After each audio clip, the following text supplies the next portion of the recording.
জনাব সাদিক রিয়াজ চৌধুরী, তিনি একদিন আওয়ামী লীগের দোসর।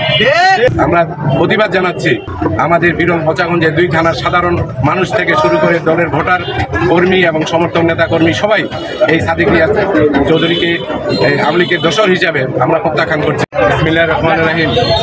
আমি মোহাম্মদ রফিকুল ইসলাম, সভাপতি, বিরল বিএনপি সাবেক।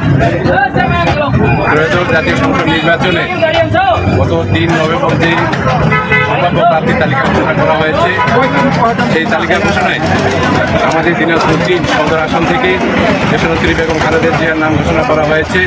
আমরা দিনাজপুর 6টি আসনের সকল স্তরের নেতাকর্মীরা স্বাগত জানাচ্ছি। পাশাপাশি আমরা ধিক্কার জানাচ্ছি দিনাজপুর 2 আসন থেকে জিনার নাম সম্ভাব্য প্রার্থী হিসেবে ঘোষণা করা হয়েছে। আমরা জানি যে 5ই আগস্ট শেখ হাসিনা, খুনি হাসিনা স্বৈরাচারী সরকারকে বিদায় করা হয়েছে।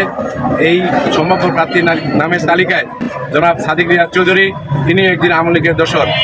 তার কারণ আমরা দেখেছি অনেক ছবিতে, আমরা আমাদের বিরলের যিনি আওয়ামী লীগের এমপি এবং মন্ত্রী ছিলেন জনাব খালিদ মাহমুদ, ফুলবাড়ি, পার্বতীপুর ফুলবাড়ির মোস্তাফিজুর রহমান ফিজার সাহেব সহ, লতিফ সিদ্দিকী সহ অনেক আওয়ামী লীগের লোকের সঙ্গে দর্শক ছিল।